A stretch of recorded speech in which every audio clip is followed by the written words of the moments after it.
Representative Chua, kindly call your next witness so that she can situate herself at the witness stand.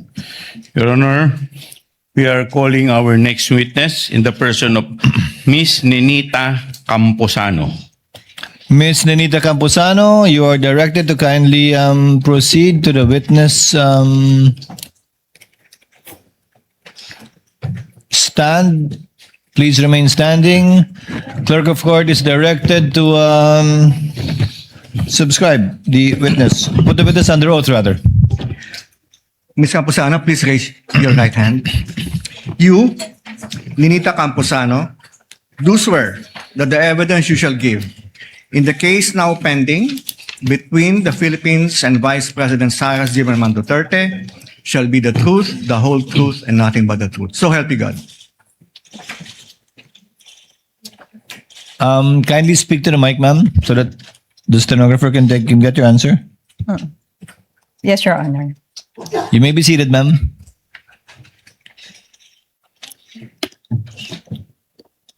Representative Chua, your witness. You may proceed when you're ready with your offer. Thank you, Your Honor. Your Honor, we are offering the testimony of Miss Ninita Camposano to prove the following, Your Honor. Number one,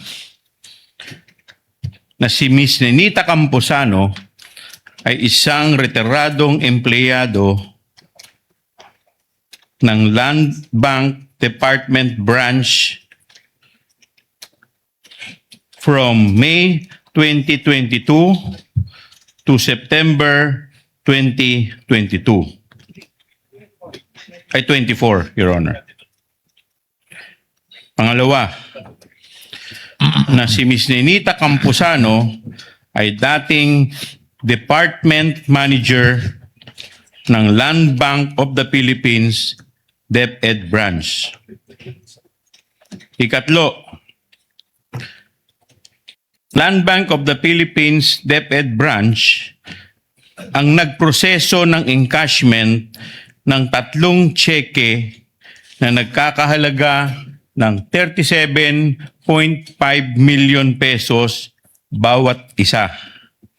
Ang lahat ay pinasok sa account ng Department of Education with the following checks details, Your Honor. Number one, Land Bank check number 0000000453 dated February 20, 2023 at payable sa isang Mr. Edward D. Fajarda for 37.5 million.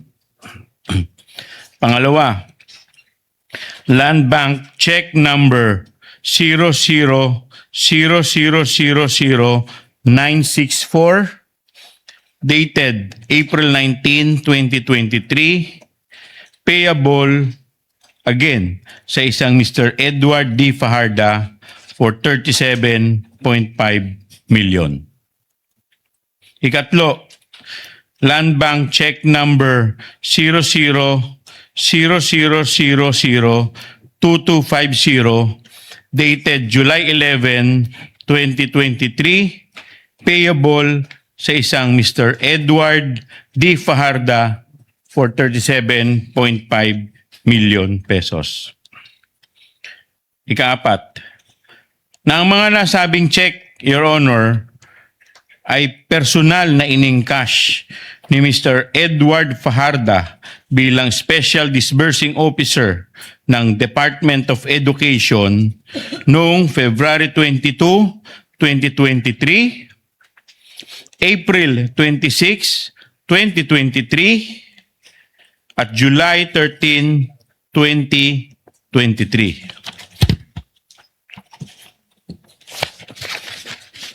Kalima, bilang Department Manager ng Land Bank DepEd Branch, si Ms. Camposano ay personal na nakasaksi at nag-oversee ng pag-encash at pagtanggap ng pera mula sa cheque ni Mr. Fajarda.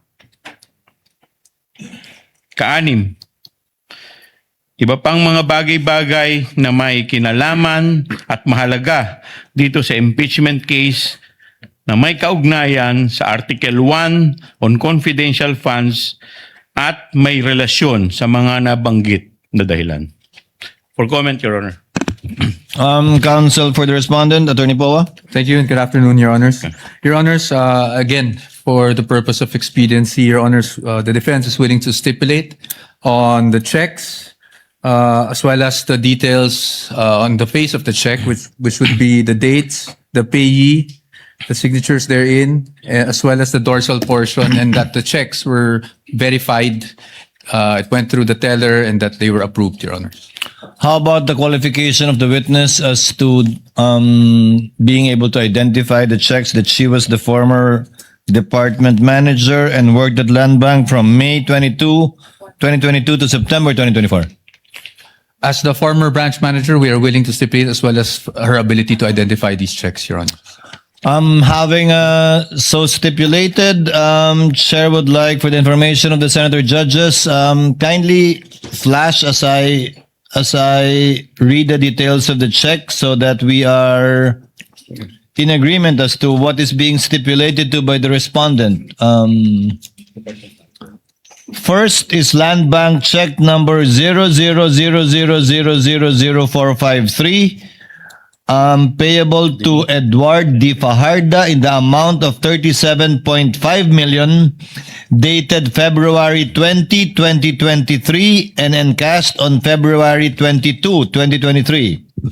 Second is Land Bank check number 0000000964, payable to Edward D. Fajarda in the amount of 37,500,000 pesos, dated April 19, 2023, and encashed on April 26, 2023. And finally, Land Bank check number 0000002250, payable to Edward D. Fajarda in the amount of 37.5 million, dated July 11, 2023, and encashed on July 13, 2023. The respondent is stipulating as to the authenticity, due execution, and all the information contained in the face of the check, as well as the dorsal side of the check, including the verification made by the responsible bank officers as regards the payee and the disbursement of the amounts mentioned on the face of the check, as well as all of the stampings in the dorsal side of the check. This is a common exhibit of both parties.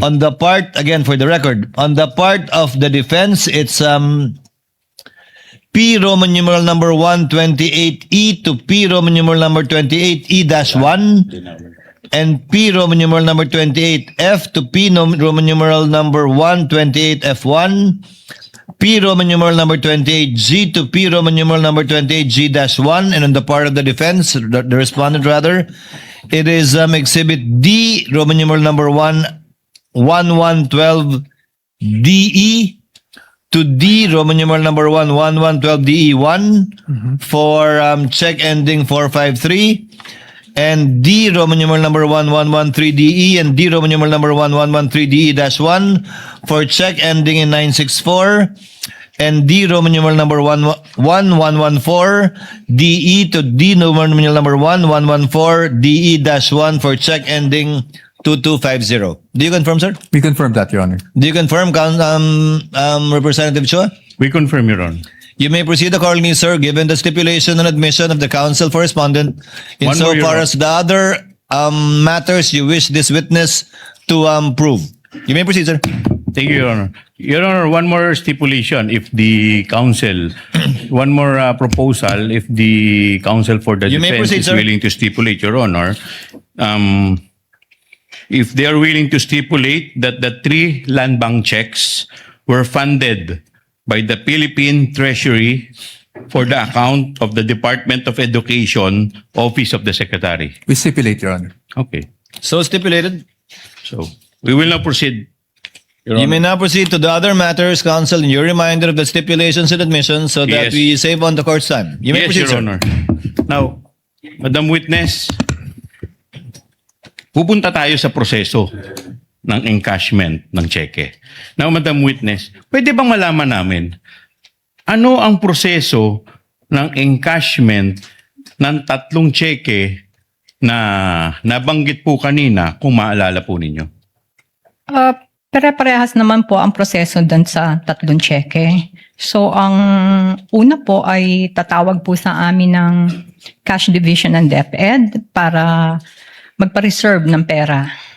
Okay. Now, Madam Witness, sabi mo, tatawag sa inyo ang cash division ng DepEd. Yes. Now, ang tanong ko po, sino sa cash division ng DepEd ang tumatawag po sa inyo? Ang tumatawag po sa akin ay si Miss Sonia De Leon po, ang Chief Admin po ng Cash Division ng Department of Education. Sonia. With the permission of Representative Chua, can you pronounce the name more distinctly, ma'am? Ano pong pangalan? Sonia? Sonia De Leon. De Leon. Yes, sir. Yes, Your Honor. D-E-L-E-O-N. Yes, Your Honor. You may proceed, Representative Chua. Thank you, Your Honor.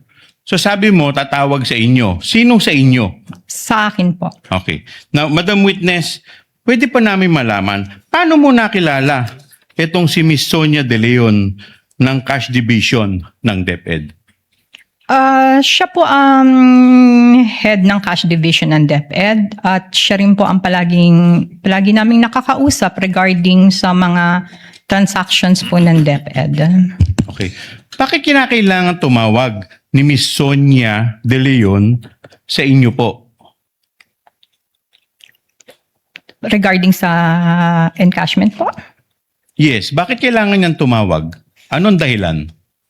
Kasi po wala naman po kaming enough cash para dun sa mga cheque na mention. Kaya kailangan po niyan tumawag para i-reserve po namin. Okay.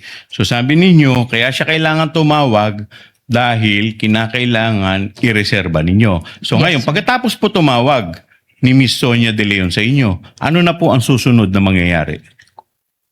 Pagkatawag po ni Ma'am Sonia ay i-relay ko na po yung cash requirement nila sa kahera ko para po siya ang mag-request sa cash center po ng Land Bank.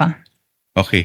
So pagkatapos pong tumawag ng kahera ninyo sa cash center ng Land Bank, ano na po ang susunod na mangyayari kung meron man po?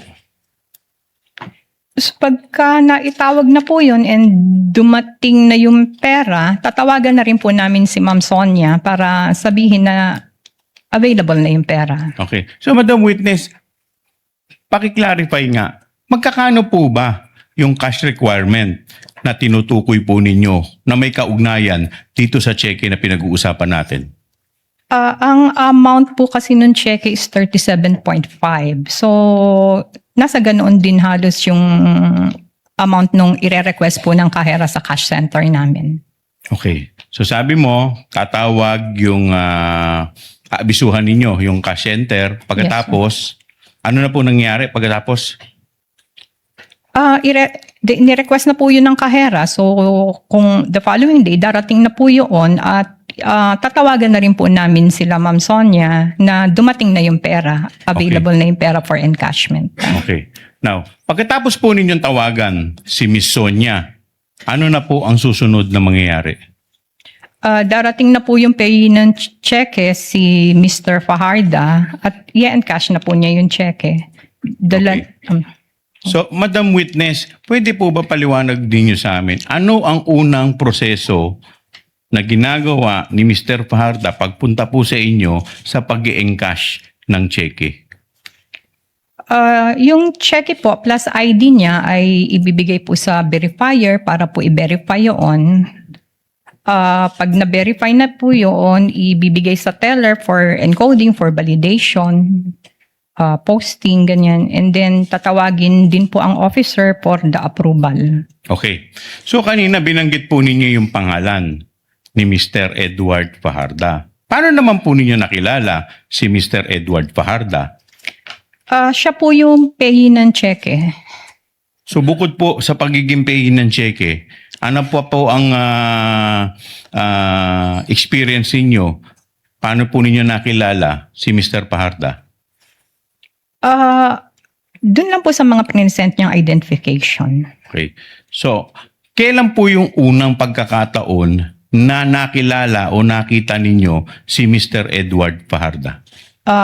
Nung pong encashment nung first check, nung February. Okay. Now, Madam Witness, so pagkatapos, napirmahan na ng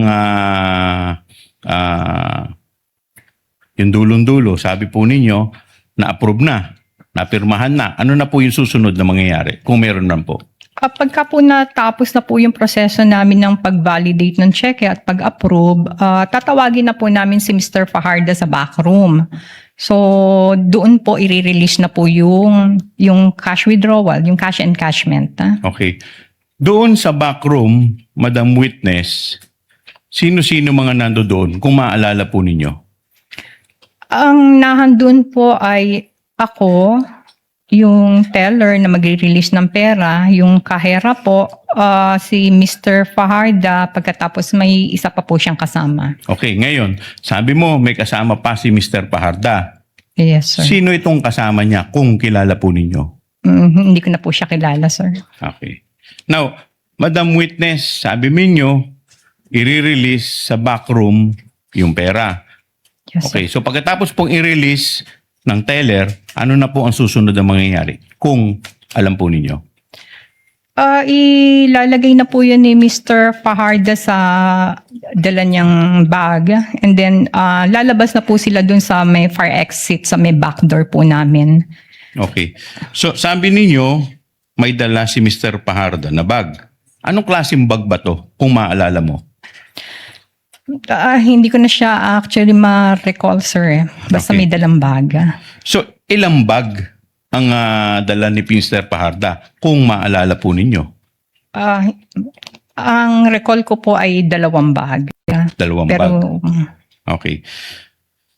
Now, Madam Witness, meron ba sa mga empleyado ng inyong bangko ang tumulong o nag-assist kay Mr. Fajarda at sa kasama niya papalabas sa bangko? wala po, sir. Okay. Bakit po wala?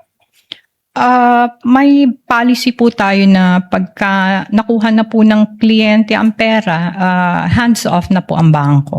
Bakit po ganito ang polisiya ninyo? Para sa safety din po ng mga empleyado na parang last touch na kung ano man po ang mangyari dun sa pera after hawakan ng kliyente. Hindi na po namin sagot yun. Okay. Now, Madam Witness, kanina binabanggit ninyo, lumabas sila sa backroom. Yes, sir. Okay. Pag sinabi ninyong backroom, pwede po ba pakidescribe po ninyo saan po itong backroom na itong binabanggit po ninyo? Yung backroom po ng Land Bank DepEd branch ay sa may likod. Sa may likod po ng teller, sa may likod po. Okay. So doon po sila nag-withdraw ng pera at doon din sila lumabas.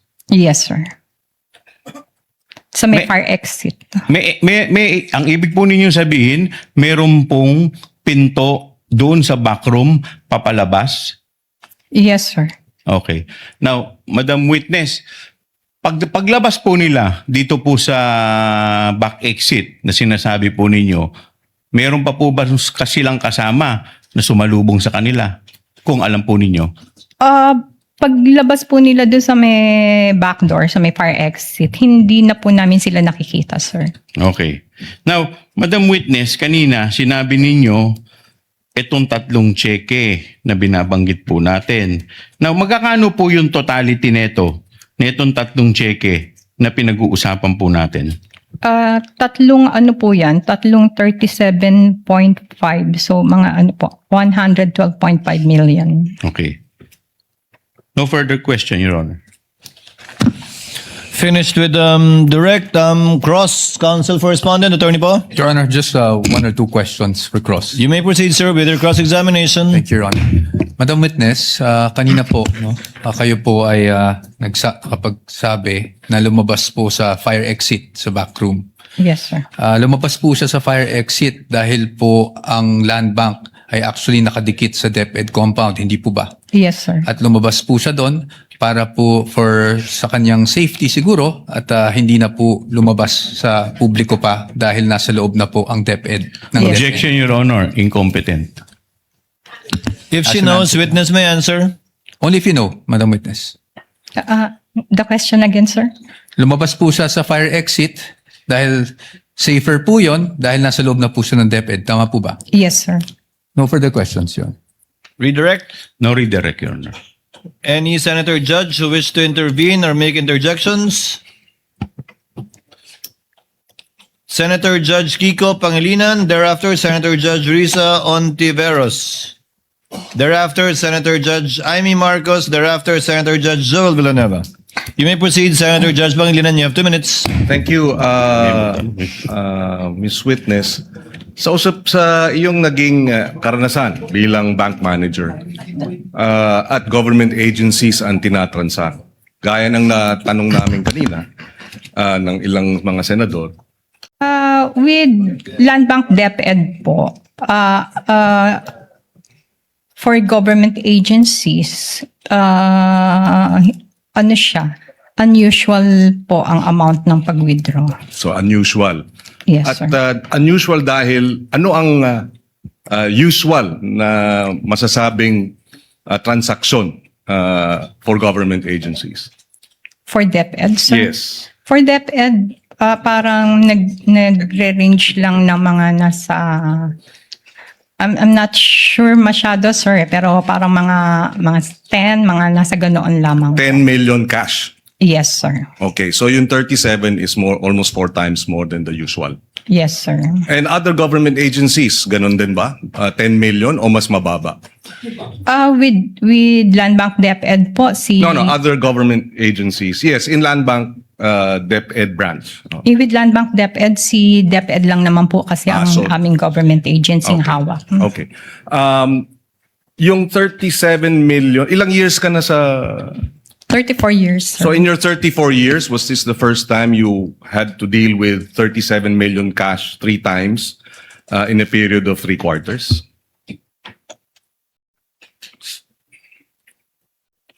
With other government agencies? With the DepEd. With the DepEd, no, sir. Para ngayon lang po yung time na may encashment na ganun kalaki. So this is the first time for you to experience that kind of cash Yes. transaction. Yes, Your Honor. Okay. And not in the DepEd, you were also manager in other DepEd, in other land bank branches? Yes, sir. So in other land bank branches, when you were the manager, would you say the same, that walang ganyang kalaking mga transaksyon ang ibang mga government agencies involving cash? Meron naman po.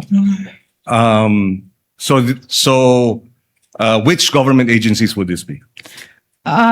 Your Honor, baka may violation ako ng bank secrecy law if I mention. Well, hindi siguro, pero hindi mo naman babanggitin yung amounts at yung bank account number, just the agency. And I'm not asking for a specific amount, just which agencies may have transacted in huge amounts.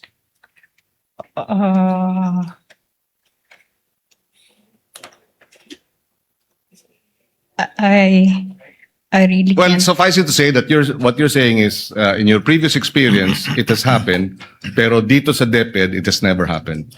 In DepEd, Yes, sir. Land Bank.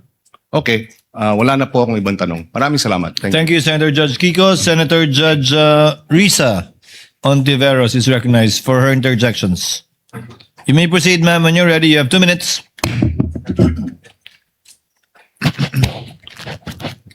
Salamat po, Mr. Presiding Officer.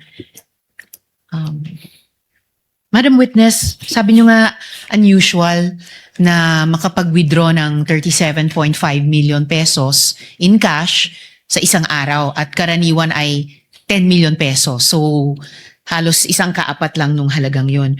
Ano po yung naisip ninyo nung winidraw nila yung ganyang kalaking halaga? Wala naman po. Wala naman. At sinabi po ba nila sa inyo kung para saan yung 37.5 million pesos in cash na iyon? No, Your Honor. Hindi rin. Okay. nung 2023, 112.5 million pesos po ang nirelease ng inyong branch sa Department of Education na pinamunuan noon ni Vice Presidente. At binanggit nyo po kanina, 2 bag each time. Each of those 3 times ang ginamit. Naaalala nyo po ba kung ganong kalaki yung mga bag na yon? Hindi po. Parang 2 bags pero I'm not sure. At bilang branch manager po, paano nyo sinigurado na aprobado ni Vice President Sara na secretary noon? Paano nyo siniguradong aprobado niya yung mga transaksyong iyon na ganung halaga at in cash sa bawat araw 3 beses? As approved ni BP Sara po Yes, ang paano nyo transactions. sinigurado iyon? Dumaan po kasi yan sa DBM. Kasi DBM, approved ng DBM po yan. Na-release po ang pondo ni BTR. Mayroon po yung advice and pirmado po ng mga authorized signatories ng DepEd. Okay. So dumaan sa DBM hanggang makarating po sa inyo yung mga cheque, ganung halaga, in cash, ini-encash nga po, and then inilalabas sa branch nyo sa 2 bag. Pero nananatili yung impression nyo na unusual yung ganyang kahalaking halaga na 37.5 million pesos at in cash, hindi po in checks. Unusual yung 37.5 po. So nananatiling para sa inyo, unusual yung halagang 37.5 million pesos dahil halos times 4 nung usual na sinabi nyong 10 million pesos at most. Yes, ma'am. Alright. Salamat po, Madam Witness. Salamat po, Mr. Thank you, Presiding Honorable Officer. Ontiveros. Senator Judge Marcos is recognized for your interjection. Thereafter, Senator Judge Villanueva. Thereafter, the Senate President. And thereafter, Senator Judge Raffy Tulfo. You may proceed when you're ready, ma'am. You have 2 minutes. Yes, just clarifying po, Ms. Camposano. You mentioned doon sa House Blue Ribbon, tinitignan ko nga yung transcript at kanina nabanggit ninyo na unusual for government agencies, including yung DepEd, na mag-withdraw ng malalaking halagang katulad nito. Pero doon sa Blue Ribbon, sinabi po ninyo na not only private clients but government clients go to your branch. So pinaliwanag po ninyo, tama po? Tapos, nag-testify rin kayo nung tinanong kayo ni Congresswoman Garin, is this a regular occurrence? Ang sabi po ninyo, yes, ma'am. So, ibig sabihin, hindi siya unusual, regular occurrence. Alin po ba? Kasi later on, sinabi din ninyo, nabasa ko lang sa transcript, not DepEd only, but with all of our clients. Anong tinutukoy po ninyo doon? Kasi nakakalito kung unusual ba ito o regular, katulad na nabanggit ninyo sa House. With all due respect, Your Honor, may I be recognized? What is the pleasure of the Honorable Chua? Your Honor, we would just like to request for the TSN so that our witness will be confronted with the TSN that is being mentioned by the Honorable Amy Marcos. If she remembers, by the way, Senator Judge Marcos, it's the Senate, it's the House Good Government Committee, Yes, it's not the Blue Ribbon Committee. This is the Good Government Committee of the House. I believe it was in November of 2024, similar to what was mentioned earlier with Ms. Constantino. In her case, I had the hard copy, page 122. On November 26 of 2024. I only have the soft copy of this one. I'm happy to show it. But yun nga, palagay ko November din to magkakasabay yung land bank nun If the witness knows and recalls, she may answer. Naalala po ba ninyo yung pagtanong ni Congresswoman Garin tungkol dito na is this a regular occurrence? At yung biglaan ninyong sagot, yes ma'am. Kung yan po yung sinasabing normal, the Opo. usual lamang po ang pag-withdraw ng malalaking amount sa sa branch. Yes, ang verbatim po, and is this a regular occurrence, ma'am? Ito ba ay pangkaraniwan na pangyayari, itong 37.5 o iyong malalaking amount na ine-encash? Ang sagot ni Ms. Camposano sa House, Good Government, yes, ma'am. So, ang sabi ni Representative Garin, so pangkaraniwan pala ito. Ayun. Yes, Your Honor. Nais ninyong paliwanag po? Kasi iba ito kesa sa sinabi ninyo kanina. Ang sinasabi ko po nung sa House ay ang malalaking withdrawal po ay usual lang. Hindi siya unusual sa branch. May both private and government. Nagwi-withdraw po siya. May mga malaki pong withdrawals. So may malalaki talagang withdrawal na nagiging regular occurrence at paminsan-minsan, whether private or public, yan ang ginagawa sa branch po ninyo. Kaya nga lang, hihingi kayo ng cash allotment kasi hindi naman Yes. kayo nagtatago ng ganun Yes, Your kadami Honor. sa branch. Tama Opo. po. So Opo. regular po, not unusual. Tama po ba? Not unusual siya sa Department of Education dahil during my time, yun lang po yung malaking withdrawal ni Department of Education. Yes, okay. Pero nangyayari po. Maraming salamat, yun lang po. Thank you, Senator Judge Marcos. Our distinguished Senate President, Senator Gatchalian. You may proceed, sir. When you're ready, you have 2 minutes. Thank you, Mr. Presiding Officer. Magandang hapon na Ms. Camposano. Just some follow-up questions lang. Ano po yung mga transactions, typical transactions ng DepEd sa inyong branch? Mga encashment po. Anong Usually klaseng mga encashments? Mga encashment po ng usually mga overtimes or whatever po ng mga tao. So, mga payroll related. Yes, sir. Yung payroll related ba, cash ang ini-encash nila? Yes, sir. Gaano kalaki yon typically? Ang DepEd po kasi ay may payroll arrangement sa amin. So, nagpapadala lang po silang advice para ma-credit po yung payroll ng mga Pero hindi siya cash na wini-withdraw. No, sir. Credit siya. Other than payroll, may iba pang mga ano pa yung mga ibang transactions ng DepEd sa inyong branch? Usually kasi, sir, yung mga ine-encash nila is yung mga overtime pay, yung mga mga COS, mga contractuals. Cash yun. Ini-encash Cash. nila. So, ang binibigay nyo sa kanila cash. Yes, sir. Typically, magkano yun? In a month, on the average. So, ito for overtime ng mga empleyado. Tapos cash, ang pinapa-encash sa inyo yung check. Tama? Yes, Your Honor. Typically, magkano yun in a month? Nung hindi ko na siya ma-recall pero More or less way lang. below. More or less 10 million, 20 million? No. Mga magkano? 5 million? More or less. Baka yung total for the month. Baka For the mga month lang? Oo, mga hundreds lang siguro yun. 100 million? No, 100,000. 100,000. Yes. So 100,000 ang typical encashment for payroll. No, 100,000, 200. Mga ganoon lamang. 100,000. And then rinig ko kanina na galing kayo sa ibang branch, no? Yes, sir. May experience rin kayo sa ibang government agencies. Meron po. Correct. Meron din ba kayong mga experience na ganito kalaking amount ang ini-encash ng isang government agency? As to amount, hindi ko na rin po siya matanda. Pero ang alam ko po, malaki rin po yung ini-encash ng ibang government agency. Ganito to a tune of 37.5 million. Around that vicinity. More or less siguro. More or less. So meron ganyan na kayong na-experience sa pag-e-encash sa ibang branch. Yes, Your Honor. Tama po ba? And then, balik tayo dito sa DepEd. Doon sa pag-a-advise sa inyo tuwing mag-e-encash, gaano kaaga dapat mag-advise sa inyo bago mag-encash? Kung kailangan ng cash. Opo. Usually dapat morning masabihan na po kami.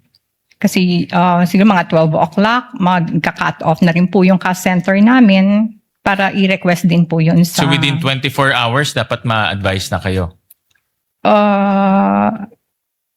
Hindi naman siya 24 hours, sir. Para, Kahit less than 24 hours, pag Yes. nasabihan kayo, mapapadala nyo kaagad doon yung cash na ganun kalaki. yes, may cut-off po kasi ang cash center namin, siguro around 12 o'clock.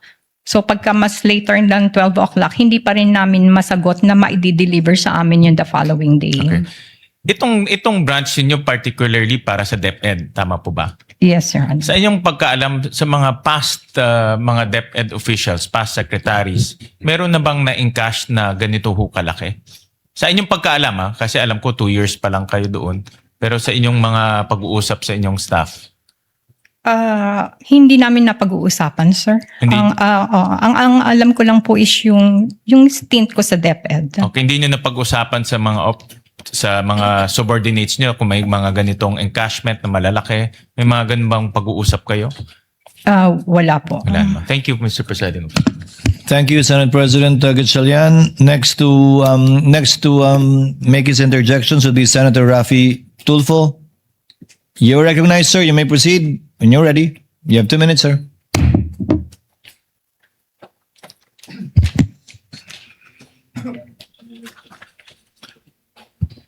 Madam Witness, ayon sa COA Circular 2015-01, pagdating sa disbursement ng confidential fund, ang authorized lang dapat talaga yung head ng agency or yung designated person ng agency na yon. You agree? And in this case, ang SDO is Edward Fajarda. Alam na natin, kanina pa natin pag-usapan. Correct? Yes, sir. Now, anong mga dokumentong sinamite sa Land Bank, DepEd Land Bank para magpapatunay na in fact talagang si Edward Fajarda ang designated SDO? Wala po. Wala. Wala po. Anong sabihin wala? So, walang dokumentong isinumite na dinedesignate si Fajarda ng head ng agency na yan para sabihin ito ang SDO. Ito yung maging katransaksyon nyo? Wala? Wala. Laway lang? Nagpunta po dun si Mr. Fajarda na siya yung payee at nag-present po siya ng identification. Of course, pero dapat meron siyang dokumento pinipresent na siya ang dinedesignate ng head ng agency na yon bilang SDO. Right? Wala po silang na-present Wala. sa amin. And then you honor it? Face value? Nagpakita lang siya ng dokumento. Ako si Fajarda at ako yung designated SDO just like that. And you said, okay. Yes, sir. Wow. No. Under the COA circular, it should only be the head of that agency who happens to be the VP. Or kung ayaw ni VP, magde-designate siya ng tao na maging SDO niya at meron siyang dokumento pipirman para ini-endorse niyang SDO na yon. Who happens to be Fajarda. And you said wala. So sinabi ni Fajarda, hello, ako si Fajarda, akong designated na SDO ng DepEd, and agad-agad pininiwalaan niyo. During the first encashment, na-mention po ni Ma'am Sonia na mag-e-encash si Mr. Fajarda. Pero parang hindi naman niya na-mention na SDO. No, ma'am. Ang ibig sabihin, dapat someone should have endorsed Fajarda as the SDO for the DepEd. Sabi mo, wala. So pumunta lang si Fajarda doon, presenta yung sarili niya, sinabi niya akong SDO ng DepEd, and then sabi niya, okay, sige. Yes. So hindi kayo sumunod doon sa patakaran ng COA circular? Wala pong na-present sa amin, sir. Wala. Okay, so paano niyo malaman kung si Fajarda talagang authorized na mag-withdraw, makipag-transact ng limpak-limpak na salapi sa Land Bank DepEd? As payee of the check, in-honor na po namin yun. As pay of the check. So sino ang tumatawag sa inyo para sabihin na si Fajarda pupunta dyan at mag-withdraw ng such and such amount of money day before or 2 days before? Si Miss Sonia De Leon po. Sino po si Sonia De Leon? Siya po ang head ng cash division ng DepEd.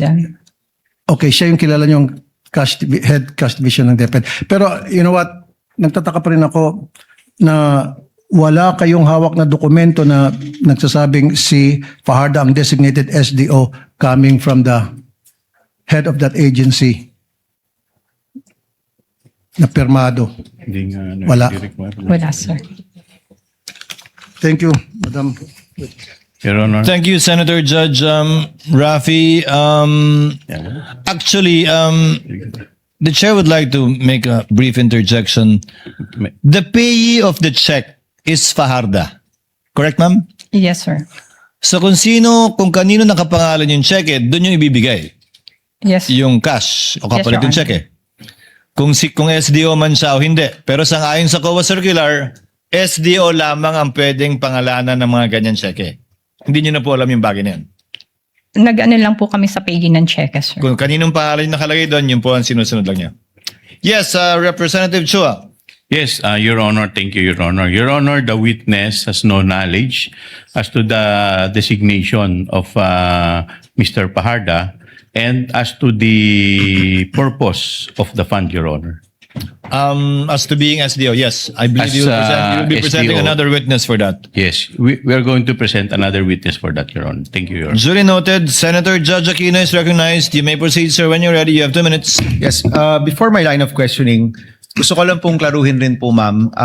Alam niyo po ba na para sa confidential funds yung pondong yan?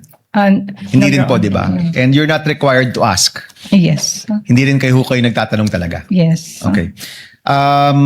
Pinag-uusapan ho kasi yung covered, suspicious, pati yung salitang unusual. Sa inyo pong pagkakaalam bilang isang bank manager, ano po bang pinagkaiba ng covered transaction, suspicious transaction? Ang covered transaction po is automatic po yung inire-report sa AMLC. May system po ang Land Bank na ang mga transactions ng bangko na in excess of 500,000 ay automatic na nakareport. Ang suspicious transaction naman po ay pagka mayroon kaming nakita kay malaking amount, kay maliit, basta parang doubtful yung transactions. Kailangan po naming i-report sa STR. Okay, Suspicious so transaction. yung covered transaction po, tama po ba na walang human intervention ito? Sa sistema lang po ito? The STR? Sa covered transactions, may wala human po. intervention po ba ito? Wala pong human intervention. System po yan. Ano po ito? Papasok o palabas o encashment o basta kahit anong above 500,000? Yes, sir. Kahit na ano po above, in excess of 500, naka-report po siya. Okay, so we can safely assume that this transaction was covered. Well, you don't want to deduce that, no? Ayaw niyo pong sabihin. Yes. Yung suspicious, sino po ang nagde-determine na suspicious ang isang transaction? Who determines that? Sa amin po, sa branch, pagka po may napansin kami, ako po ang nagre-report niyan din. Kayo po, wala hong ibang pwedeng mag-report or ang branch manager lang po yung pwedeng mag-report? Ako kasi yung nagre-report, ako yung nagsasign ng report. Okay. So, ito po, tinanong ko rin po ito kanina dun sa manager ng Land Bank, pero nais ko lang po marinig rin po sa inyo. Nagkaroon po ba ng suspicious reporting ng transaksyong ito sa AMLA? Hindi po kami pwedeng mag-divulge ng any information regarding sa reporting po ng STR, Okay. sir. And nasa batas naman po yan na hindi ho kayo pwedeng mag-divulge. Yes. Yung sinabi niyo po kaninang unusual, iba po yun sa suspicious? Iba po. Okay, can you help me understand ano po yung pinagkaiba ng unusual tsaka suspicious sa inyo pong perspektiba? Unusual meaning, kakaiba lang yung transaction, pero not necessary suspicious. Okay.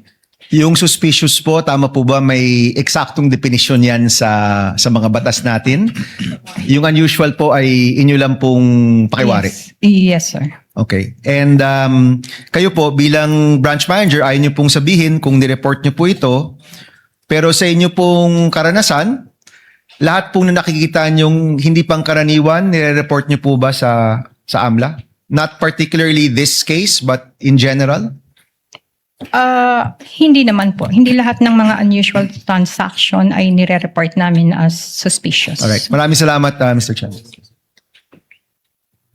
Senator Judge Ejercito is recognized for his interjections. You may proceed, sir, when you're ready. You have 2 minutes. Yes, thank you, Mr. Presiding Judge. Just a clarification. Ma'am, kanina po nakikinig po ako, no? Ang nabanggit nyo, sabi nyo nga, na ilang beses sabi nyo, unusual po yung 37.5. Madalas, the transaction sa inyo pong branch ay nag-average yan 10 to 20 million. Tama ho ba? Ang aking pagkakarinig. Opo, mga nasa 10 million.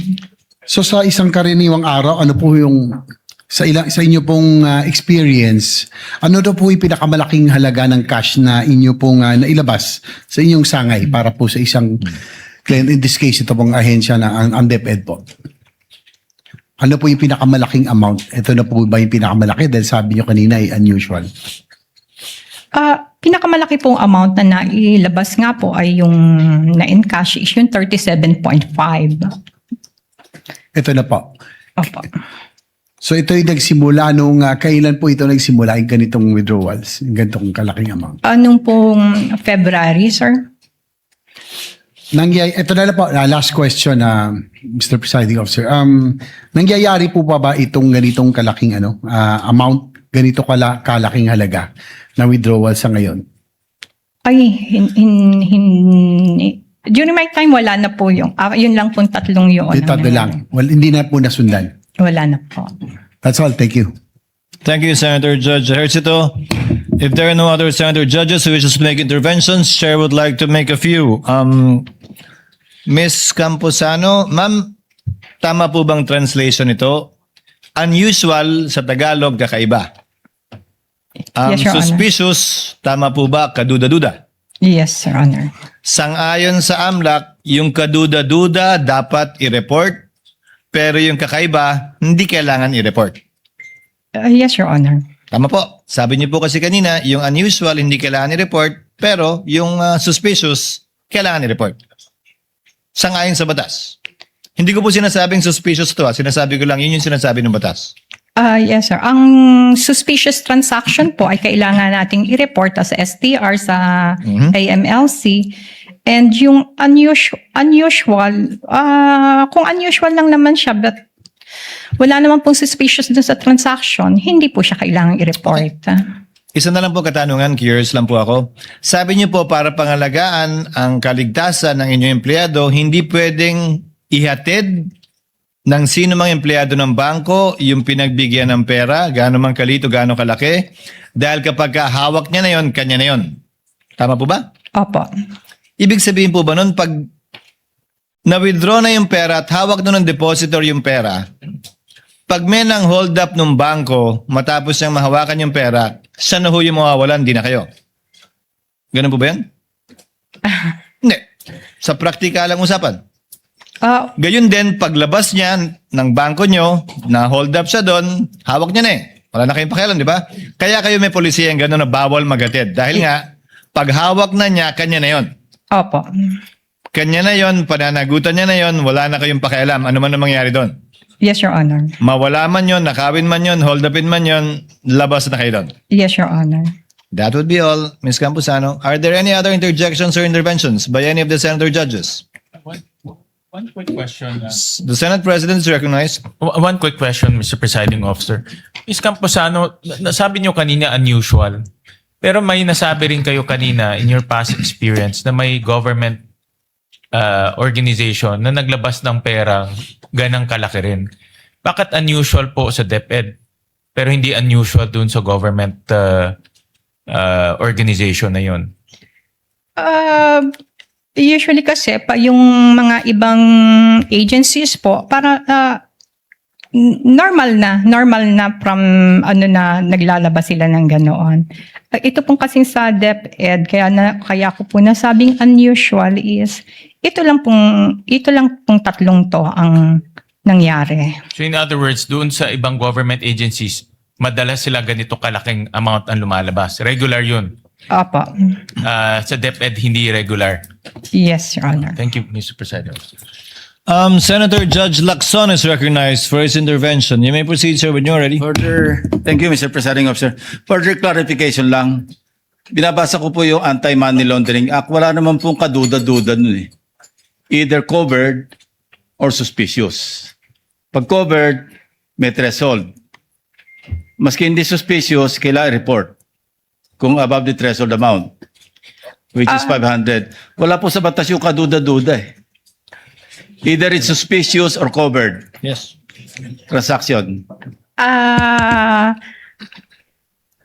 Ang ano kasi yon sir, pagka uncovered transaction, automatic pong naka-report siya Yes. as covered transaction Above the threshold. in excess of 500,000. Sa suspicious transaction po, parang nagkaroon po tayo ng doubt, di ba? And then inimbestigahan po natin at yung pong sa investigasyon natin ay hindi siya pumasa. Pero- Suspicious pa Sige rin po siya. So that's when kami magre-report as suspicious transaction. Pero there's no such thing in the law na doubtful or kaduda-duda. Unusual. It's just covered or suspicious. Suspicious. So parang nagduda ka and inimbestigahan. Walang middle layer, ibig sabihin. Yes. Pag above the threshold, tapos covered institution, like casinos, real estate, automatic i-report nyo kasi covered Yes. institution. Yes. Ngayon, ordinary depositor, pumunta sa bangko, nag-deposit o nag-withdraw ng more than 500, that's above the threshold, it becomes a covered transaction. Yes, sir. So wala akong kaduda-duda. Yes, sir. Suspicious lang. Wala yung middle. It's either you categorize it into covered or suspicious. Wag na ho tayo mag-usap ng kaduda-duda or unusual pala, sorry. Wag na natin pag-usapan yung unusual. Either kaduda-duda lang or covered. Yes, sir. Thank you. Senator Judge Padilla first. Apologies, Senator Alan. Senator Judge Padilla for his interjections. Thereafter, Senator Judge Alan Cayetano. You have 2 minutes, sir. You may proceed when you're ready. Maraming salamat po. Isang mabilis lang po ito. Pagka sinabi pong unusual, hindi pangkaraniwan. Hindi po ba? Yes, sir. Kapag sinabing suspicious, ibig sabihin kahinahinala. Apa, sir. Wala po kayong nakitang kahinahinala. Hindi po ba? Wala naman po. Opo, ibig sabihin hindi po illegal.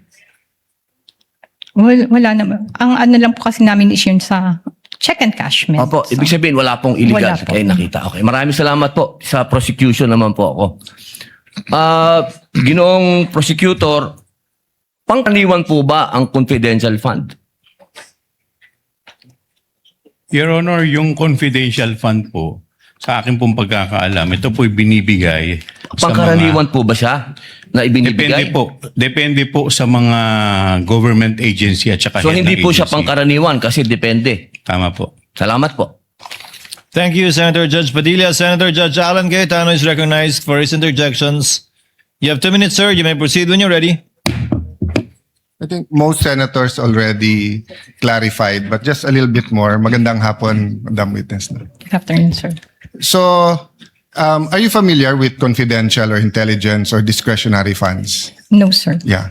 So, yung usual or unusual, depende kung saan ka naka-assign. Kasi for example, kung sa Malacanang ka naka-assign, and parating may intelligence funds ang Malacanang, and whether, I don't know how much they usually withdraw, whether it's 25, 50, 100. So if they always do it, then it's usual, right? Yes, sir. If they don't, if it's just a one time that year, oh, unusual, bakit suddenly, right? So whether it's you or the previous witness, ang tinatanong lang namin kung usual sa branch niyo. Di ba in your case kasi you've been assigned to different branches handling different agencies, but not all agencies have confidential funds. So so yung pag tinanong sa usual, you're just being honest kung again, kung if it's usual or not usual or unusual, right? Yes, sir. Or put it another way, di ba? If you're a kind of person that you love everyone, then I'm first time ko pumunta sa branch mo, I love Alan, then it's usual. Di ba? Sabi nga ni Tom Jones it's not unusual to be loved by you. Di ba? Kung yun yung usual. If you're the type of person naman that you don't like anyone, then suddenly I go to your branch, sasabihin naman ng mga tao doon, ma'am, medyo unusual, ba't mo nagustuhan siya, di ba? So I think yun din yung isang clarify ni Senator Tulfo, ni Senator Lacson, etc. na iba yung suspicious and covered kasi may legal implications yon. Yung usual, unusual, we're just trying to get to the truth of what's happening here.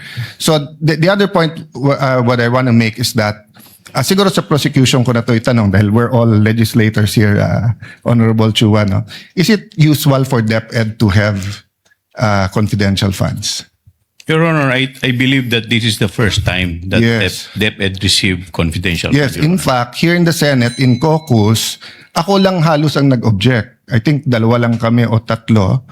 Ang sinabi ko nun sa chairman namin ng Committee in Finance, if the Vice President needs that amount, let's put it all in OVP.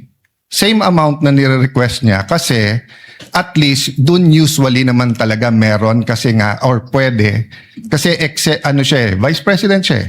And then kung siya ay nasa Security Council or kung siya ay nasa any law enforcement, ang argument ko noon, if you put it in DepEd, paano pag napalitan yung secretary, will we continue it, etc. So anyway, I just agree with the other senators here that as we go along, let's help the public understand the difference between covered, suspicious, and usual, unusual, para lang walang conclusions that are made that are prejudicial to either the prosecution or the defense. Thank you.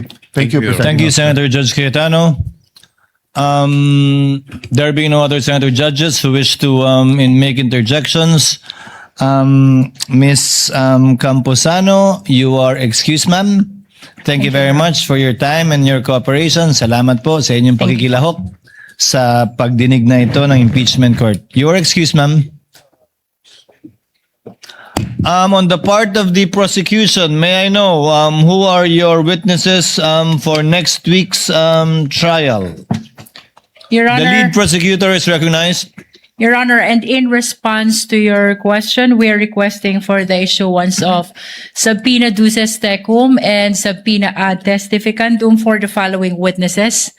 1. Roderick C. Wamil, former State Auditor of COA ICFAO. Address is Commission on Audit, Central Office Compound, Commonwealth Avenue, Quezon City. 2.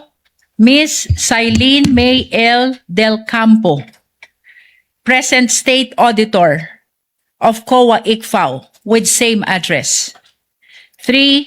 Ms. Marivic Pareja, Director of House of Representative Legislative Information Resources Management Department, Batasang Pambansa Complex, Batasan Hills, Quezon City.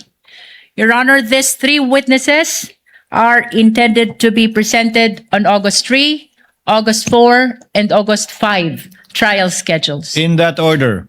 Yes, Your Honor. Honorable Luistro. So first Roderick, next Silene, and third would be Marivic. That's correct, Your Honor. The clerk of court is directed to issue the corresponding subpoena ad testificandum, subpoena duces tecum to the aforementioned witnesses at the aforestated addresses of the witnesses mentioned by the lead prosecutor. So ordered. Chair would like to dispose of one other administrative matter. Last July 15, the Honorable Aquino asked a question before this court regarding the procedure. If after each article we will hear both the prosecution and the defense, and the presiding officer responded in the negative, citing as basis the precedent in the Corona impeachment trial, the only trial that actually went through the whole course, wherein the prosecution finished presentation of their evidence with respect to all of the articles of impeachment that they did not withdraw. Thereafter, the defense presented their evidence with respect to the articles of impeachment that were not withdrawn by the prosecution. Sometime last week, the presiding officer, based on some of the suggestions by some of the senator judges, called for a sidebar with the lead prosecutor and the lead counsel for respondent to throw a question at them if they're open to changing the procedure to the one suggested in open court by Senator Bam Aquino. However, subject to one condition, that both parties should be agreeable, that both parties should agree. We are in receipt of a manifestation. Actually, just a reminder to the counsel, to the panel for prosecutors, you filed a manifestation, not a manifestation.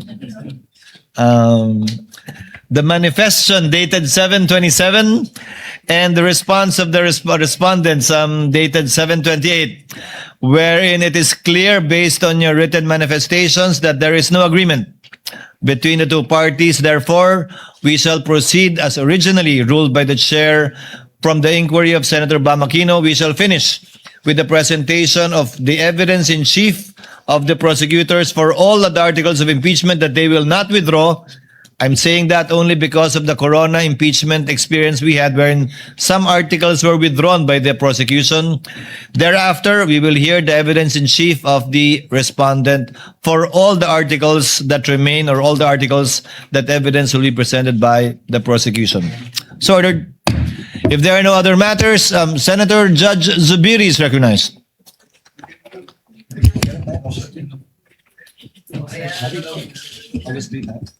Mr. President, Mr. Presiding Officer, there is just a request from most of our colleagues here that if we can adjust our schedule in the mornings to 10:30 in the morning till 3:30 in the afternoon. Because the minority leader who comes from Bikutan, inaabutan po siya ng traffic pag maaga. Ganon din ang haba ng biyahe niya. So baka pwede naman ma-adjust natin ng 10:30 ng umaga and then 3:30 ng hapon tayo matapos at 4 o'clock tayo mag-session. Kasi anyway, ililipat lang naman natin yung mga lamesa. Madali naman yan gawin. You don't need 1 hour to That is the first question. I have a second question. The second question is, may we start our legislative session today earlier? We will respond to At 3 both. o'clock. Thank you, Mr. President. Senator Lapid would like to amend that a bit. If we can start at 10:30 and end at 2:30 so that we can begin our session regularly at 3. Senator Mr. Judge Senate Lacson. President, Mr. Presiding Officer, i-caucus na lang po natin yung first manifestation ni Majority Leader. So if we will hold the caucus Kasi first, we have to ako, I adjourn prepared today at 10. a specific time. So will it be 10 or 10:30? I would prepare 10 o'clock, so I would suggest na i-caucus natin. 10 for this Monday, August 3. Then we adjust after the caucus. But for this afternoon, upon the authorization of the Senate President, we shall convene at 3 p.m. the regular session of the Senate for today. There being no other matters to be taken up, the trial is adjourned until August 3 at 10 a.m. in the morning, and session for this afternoon shall be convened at 3 p.m. for the information of all the senators. Trial is adjourned.